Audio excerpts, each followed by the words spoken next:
Halo semuanya, perkenalkan, namaku Kyodipa Fatariu Muhammad Faza Jirati Zajera dengan NIM 196240033. Nah, kalian mungkin berpikir, kenapa aku presentasinya sendiri?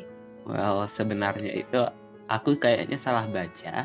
Buat kelompok terdiri atas 3 sampai 4 mahasiswa, aku bacanya di 1 sampai 4 mahasiswa. Dan aku nggak mungkin dong ikut kelompok lain dengan mereka udah persiapan dan bikin presentasi bareng-bareng dan aku cuma masuk numpang presentasi.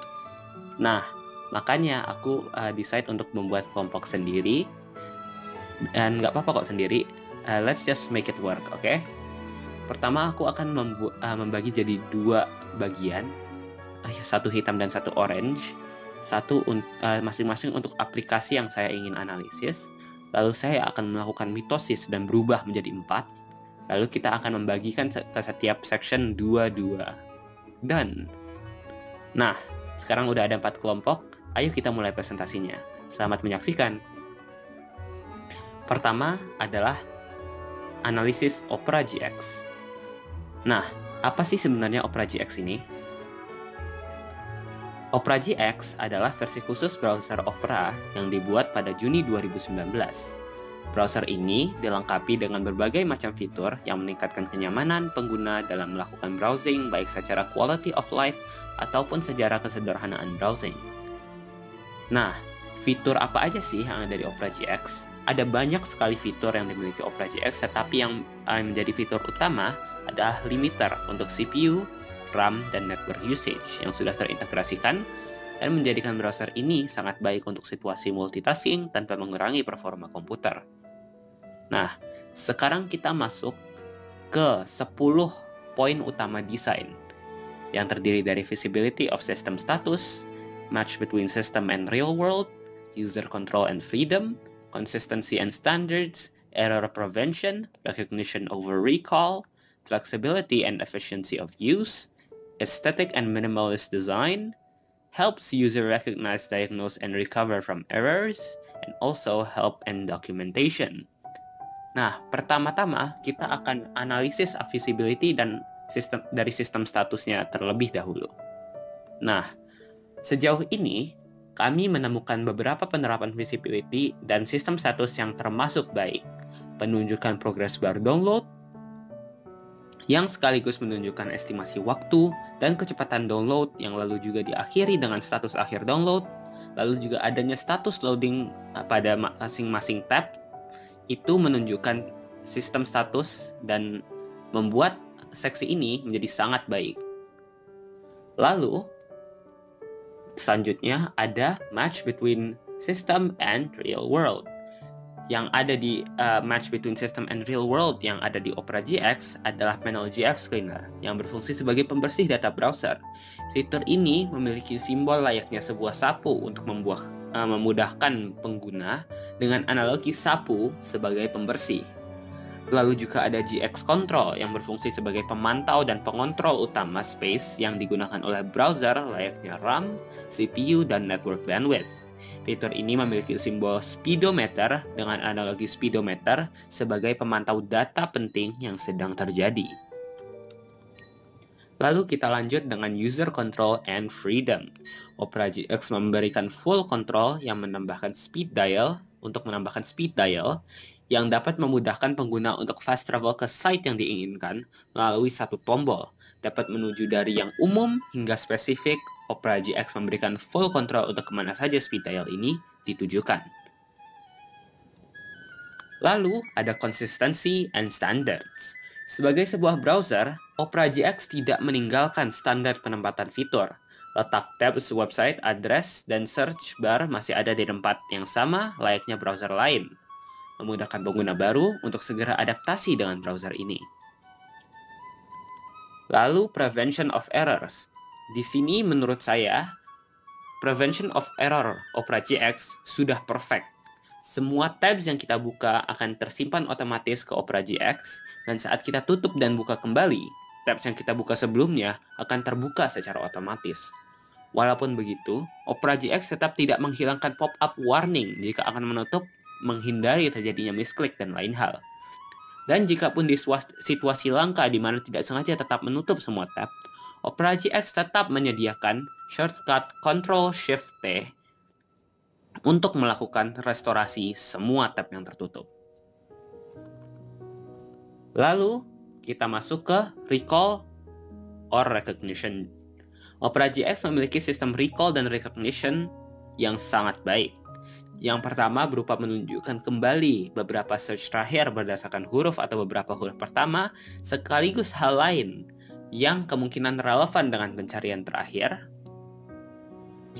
Lalu yang kedua berupa menunjukkan website-website yang sering dikunjungi di beberapa waktu terakhir untuk dapat segera diakses.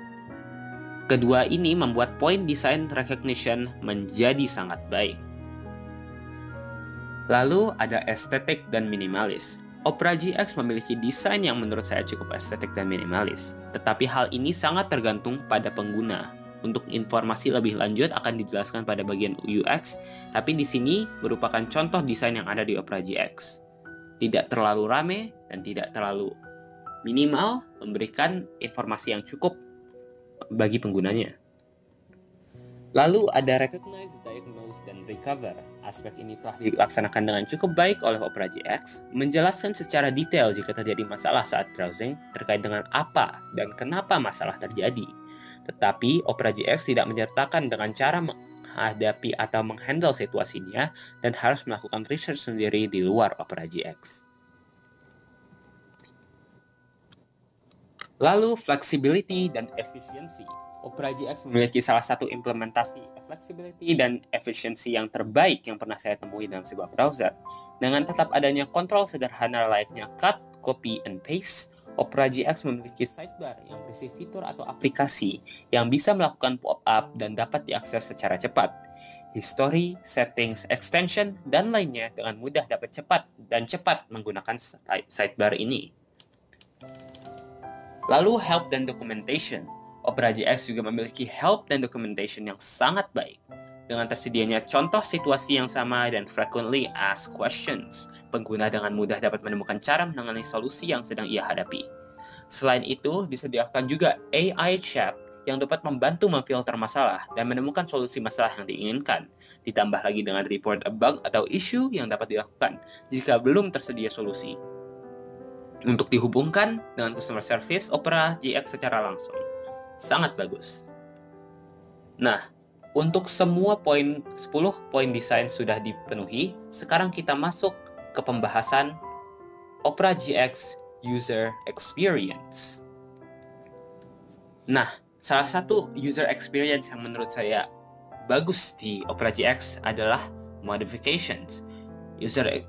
Opera GX memberi kebebasan untuk memodifikasi browser sesuai dengan keinginan kita, dimulai dari wallpaper, live atau static, sound effect mengetik, isi aplikasi yang ada di sidebar, background music ketika idle, dan bahkan sampai ke gambar yang ada di dalam sweet dial, semua dapat dimodifikasi.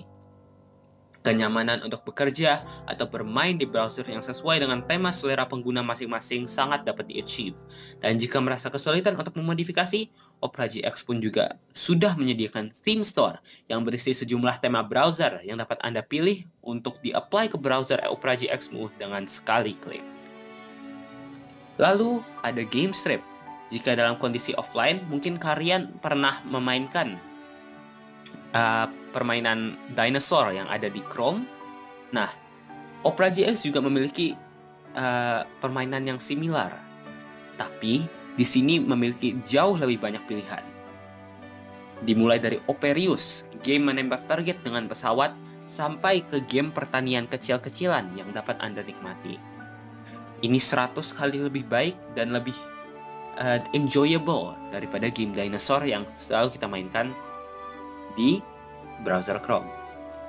Lalu selain itu ada Quality of Life tab highlights. Kalian mungkin pernah membuka tab yang sama berkali-kali tanpa menyadarinya.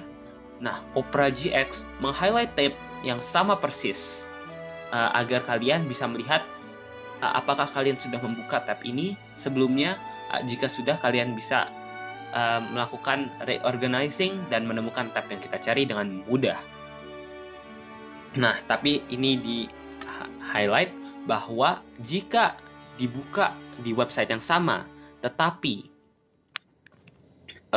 di laman yang berbeda, website yang sama dan laman yang berbeda, itu tidak akan di-highlight untuk menunjukkan bahwa ini memiliki konten yang berbeda dengan yang satunya. Itu merupakan user experience Opera GX. So far, sangat bagus. Nah, sekarang kita lanjut ke aplikasi berikutnya untuk dianalisis, yakni Shopee. In-depth analysis of Shopee shopping app. Nah, apa sih Shopee itu? Shopee adalah salah satu platform belanja online yang populer di Indonesia. Tempat pengguna bisa membeli dan menjual berbagai macam produk dan pakaian hingga elektronik dan kebutuhan rumah tangga. Selain belanja online, Shopee juga sering menawarkan promo diskon dan fitur interaksi seperti Shopee Games dan Shopee Live. Shopee memiliki berbagai fitur utama yang membuat pengalaman belanja lebih menarik. Shopee Mall menyediakan produk asli dari merek-merek terutama. Shopee Live memungkinkan interaksi langsung antara penjual dan pembeli langsung melalui live streaming, dan Shopee Games menawarkan berbagai permainan interaktif dengan hadiah menarik. Ada juga flash sale untuk diskon besar dalam waktu terbatas, dan masih banyak lagi. Nah, sekarang kita masuk ke 10 aspek desain yang dapat kita nilai dalam Shopee. Yang pertama, kita masuk ke visibility dan sistem status. Shopee menunjukkan status pembelanjaan dengan lengkap, dimulai dari awalnya dibuat pemesanan hingga pesanan sampai di pintu rumah pemesan. Bar progress ini pun selalu terupdate dengan status terbaru pesanan. Aplikasi ini pun memiliki animasi loading yang membuat pengguna tahu akan status aplikasinya. Overall, visibility dan sistem status dibuat dengan baik.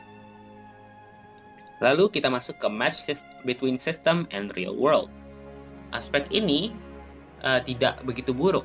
Dengan simbol-simbol yang familiar, pengguna dengan mudah dapat menemukan apa yang mereka cari. Layaknya troli untuk menggambarkan kumpulan barang apa saja yang ingin dibeli pengguna, seperti yang kita gunakan di saat berbelanja di mall, tag dengan lambang diskon untuk melambangkan promo, simbol handphone untuk menunjukkan hal yang terkait dengan penggunaan handphone genggam layaknya pulsa, data, dan lain hal. Sangat bagus. Lalu ada konsistensi dan standar. Seperti yang dapat kita lihat, Shopee juga mengikuti layout layaknya e-commerce lainnya.